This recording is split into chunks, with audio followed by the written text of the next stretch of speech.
I'm sitting in a glass conference room, watching a room full of executives argue over a product that didn't even exist a year ago. And somehow, I'm the one they keep turning to for answers. Which is funny because not long ago, I was just trying to make it through shifts at a mid-sized tech company where nobody really noticed anyone unless something went wrong. That's actually where it started. Not here, not this room, but in the background, with a guy nobody noticed at all. His name was Daniel, at least that's what I remember. Most people barely used his name at all. They just called him that guy in the corner. He worked in our department, same role as a few of us. Data support, internal systems, boring stuff. But the way people treated him, you'd think he wasn't even part of the company. They ignored him in meetings. They skipped him in conversations. Even when he spoke, it was like the room auto-muted him. I didn't get it at first. I thought maybe he just didn't try hard enough or didn't know how to speak up. That's how it usually goes, right? But then I started noticing something weird. Whenever something broke, real problems, system failures, stuff nobody could explain, Daniel would quietly say something like, "Check the second layer dependency." And every time he was right. Every single time. People would ignore him anyway, then spend hours doing everything except what he suggested before eventually realizing he was right all along. One afternoon, I remember it clearly, there was a huge system bug. Everything was down. Dead dashboards, missing data, angry clients. Everyone was panicking. The manager was walking around yelling at people like that would fix code. And Daniel, like always, just sat there, quiet, watching. Then he said softly, "It's the caching chain. You updated the front layer, but forgot the fallback sync." Nobody reacted. Not at first. Someone literally said, "Yeah, we'll check that later." Later never came fast enough. 3 hours passed, then 6, then finally someone checked, and of course, he was right. But instead of thanking him, people just kind of acted like it was luck. That was the moment something clicked for me. Not about the system, about him. Because it wasn't that he was wrong and ignored, it was that he was right and still ignored. And I started wondering, how many times does someone have to be right before people finally decide to listen? I didn't know it yet, but that question was going to pull me into something a lot bigger than just office politics. After that system outage, the office didn't really fix anything. They just moved on. That's corporate life for you. If the fire stops burning, nobody cares who almost got burned. But I couldn't stop thinking about Daniel, because the more I paid attention, the more it became obvious this wasn't a one-time thing. It was a pattern. He'd point out issues early. People would ignore him. Those exact issues would turn into bigger problems later, and somehow he was always the last person anyone credited. One day, I caught him alone near the break room. He was fixing his laptop charger with electrical tape like it was normal.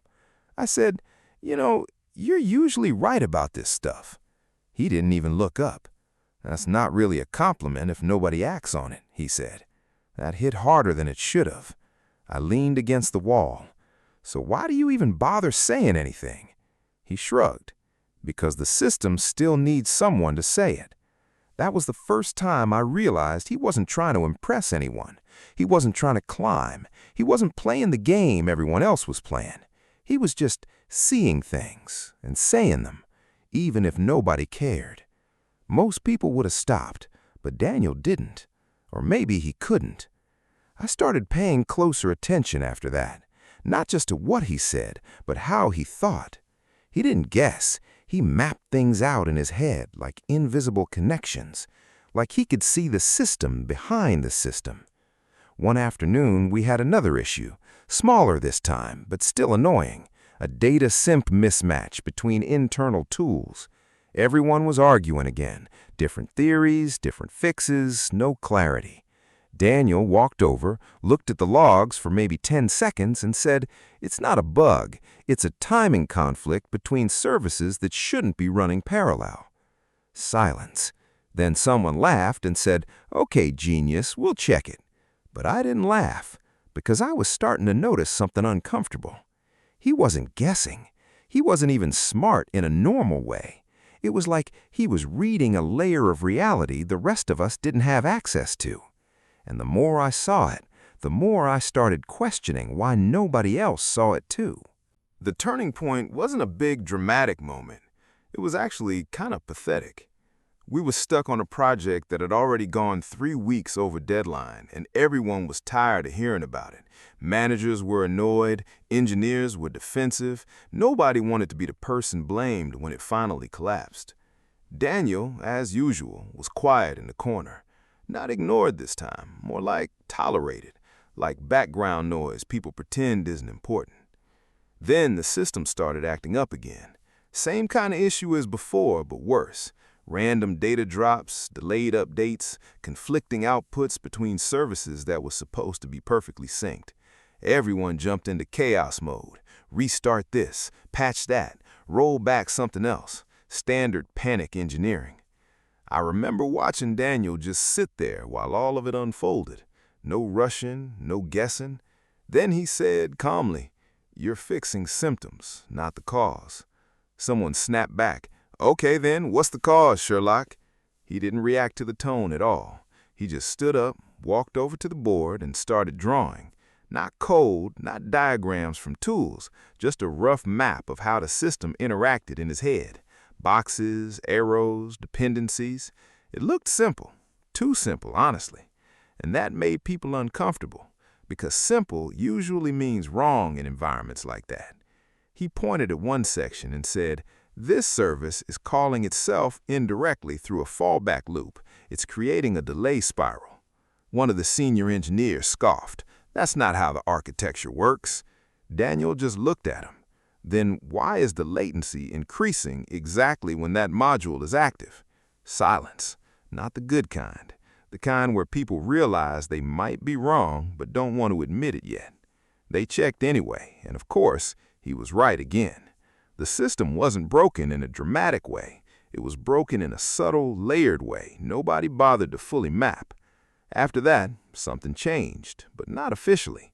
Nobody apologized, nobody said good job, but I noticed people started checking his ideas more often before dismissing him.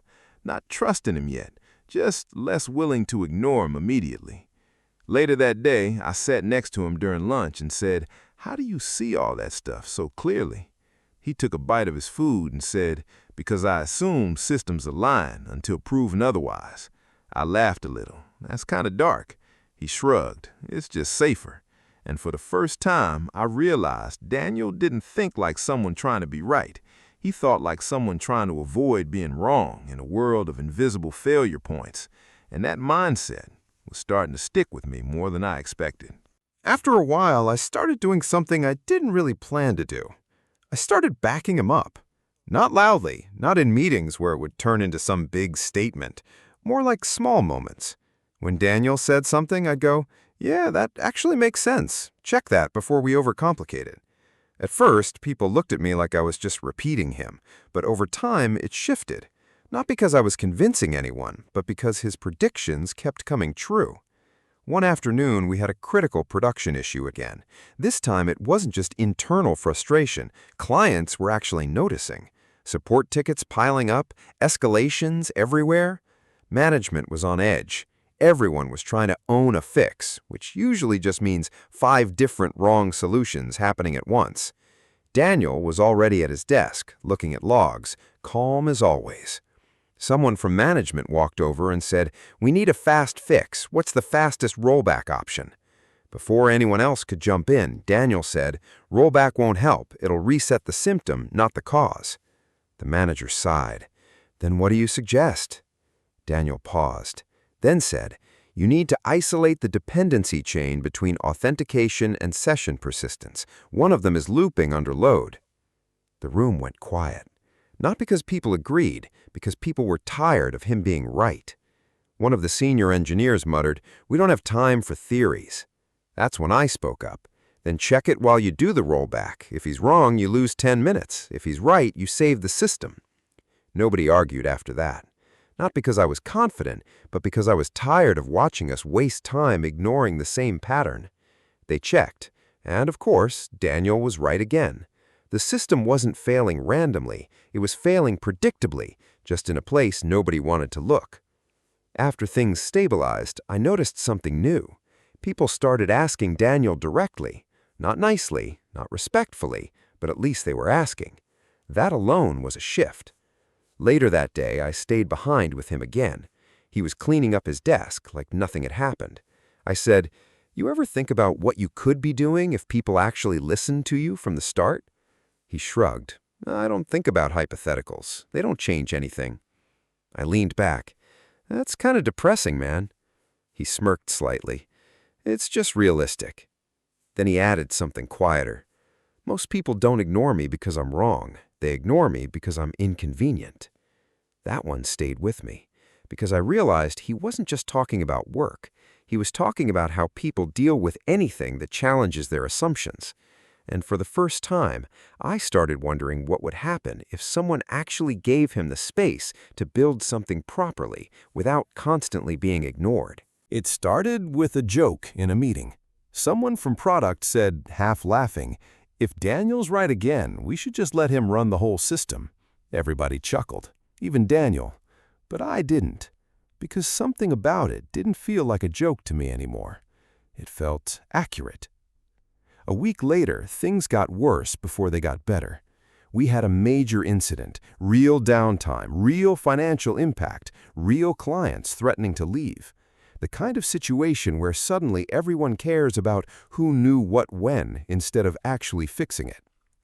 Daniel was called into the emergency war room meeting.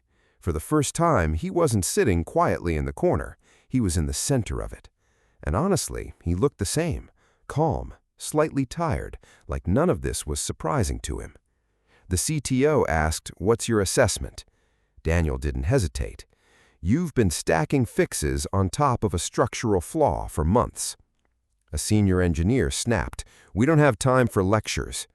Daniel looked at him and said, "Then you're going to keep having this problem for the same reason you've had it 5 times already." Silence. The CTO leaned forward. "Explain it clearly." And this time, Daniel didn't draw diagrams or talk in layers. He simplified it, almost too simply, like he was translating something complicated into a language people could finally hear. One core service is handling too many responsibilities. Under load, it creates timing desync. Everything built on top of it inherits that instability. Nobody spoke for a moment, because that wasn't a theory anymore. That was a diagnosis. They checked, and within hours they found it, exactly where he said it would be. Not almost, not close, exactly. After the fix, the mood changed. Not instantly, but noticeably. People stopped interrupting him mid-sentence, started waiting for him to finish, started for the first time actually listening before reacting. And I remember thinking, this is what happens when people are forced to admit someone wasn't lucky, he was just right. Later that night, I found him outside the office building, smoking a cigarette he barely seemed interested in.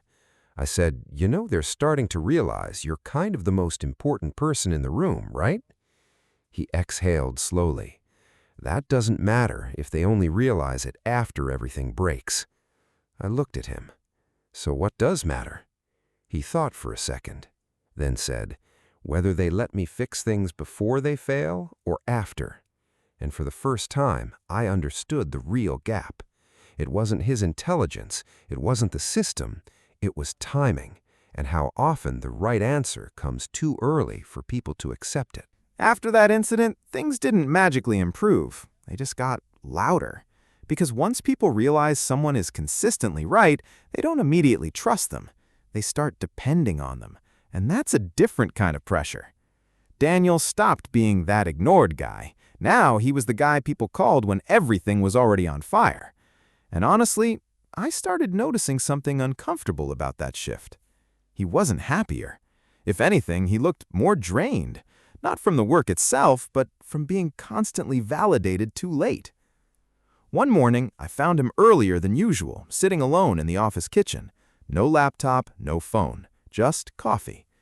I sat across from him and said, "You ever think about leaving? Going somewhere people actually listen from the start?" He didn't answer immediately, just stared at the table for a moment, then said, "If I leave every place that ignores me, I'd never stay anywhere long enough to matter." That hit differently. I leaned back. That's kind of a heavy way to live. He nodded slightly. It's just how systems work, people included. I laughed a little. You really think people are just systems? He looked at me. No, I think people behave like systems when they're under pressure. That stuck, because it explained a lot more than I wanted it to. Later that week, something unexpected happened. The CTO called both of us into a private meeting. Not a war room, not an emergency, just a quiet office with closed doors. He said something I didn't expect.